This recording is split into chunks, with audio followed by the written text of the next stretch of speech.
going, we don't need roads.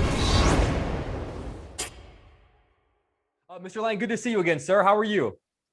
I'm good, Jake. How you doing? I'm doing so well. So good to see you. Congratulations on this. I am obsessed with this character. I have 1,000 questions for you. Obviously, I know under the traditional terms, the blind man is a villain for all intents and purposes. But there is a moment in this film where a group of men hurt his dog.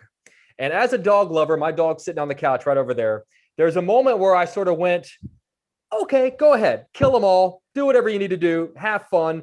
What does it say about me as an audience member that for at least a moment, I was kind of on your side and just sort of went, go nuts, dude? Well, I think it says a lot about Fede and Rodo as writers, that they kind of understand some of the buttons that we push with audiences. But it doesn't take a Oscar-winning screenwriter to know that people love dogs. It's just the way it is, man. You hurt a dog, you're going to be in trouble. Even like if someone hurt like Freddy Krueger's dog, I'd sort of go like, you had it coming. You get what's coming to you. Speaking of Freddy Krueger, I was actually I grew up raised on the slasher films of the 70s and 80s, and since the blind man absolutely knows how to defend himself against threats in his home, part of me wants to see one of those great movie monsters try to break in to see how he would take them on. If you could see the blind man go toe-to-toe with one of the greats, with Freddy, Jason, or Michael, whoever, who would you love to see him defend his home against? Oh God!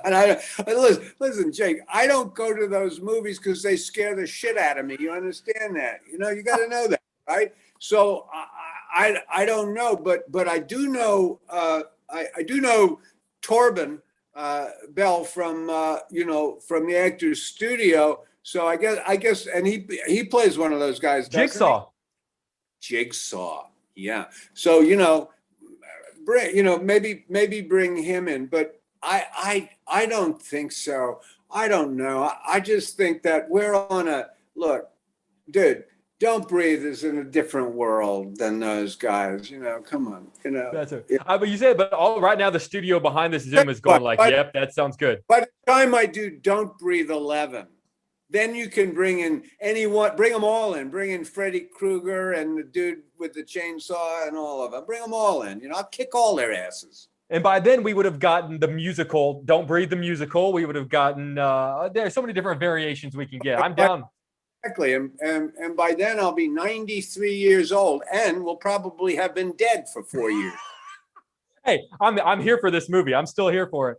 I'm really curious. I want to talk about the kill days, those days on set where you have to kill another character. I'm sort of curious, as an actor, are those days different for you? Do you have to get in a different headspace? Are they more fun? Are they less fun? How do they compare? The day that you die, the day that you are killed, is always a strange day. I will say that. The day that I kill is just another day at the office for me because I do it a lot. So it's not really, whatever. It's not that, but it does me. I try not to get too close to them, and then a lot of times the actors will come up to you and say, well, you're going to let me have it today, God damn. And it's like, sorry, dude, nothing I can do about it. Too bad, Nothing personal. No, sorry. The very first time you and I ever had the pleasure of chatting was in London at the junket for a little film called Avatar, which ended up doing okay. Well. Is there any chance that you and I are going to be sitting down to chat again at the junket for Avatar 2? I think there's a good chance, actually. I do think that, and it'll be a little more than a year from now, but I do think that a year from now, you're going to hear the drum, beat for it, because it'll only be 3 or 4 or 5 months away at that point. And but sure, I know we're going to get out there and do everything that's required to make sure that the world knows all about Avatar. And so I will. At the moment, I mean, I'll take great joy. I'll take as much joy in doing that as I take in doing this today for Don't Breathe, because I love both of my characters so much, Fair enough. Well, I'm excited to talk Avatar 2 when we get to that point, sir. I'm sure it's going to kick as much ass as this film kicks. And I hope you and your family are doing well, sir. Hope this is the only time we do this via Zoom, because I always love being able to shake your hand in person. It's nice to see you, Jake. Be well. Good to see you, sir. You too. Take care, guys.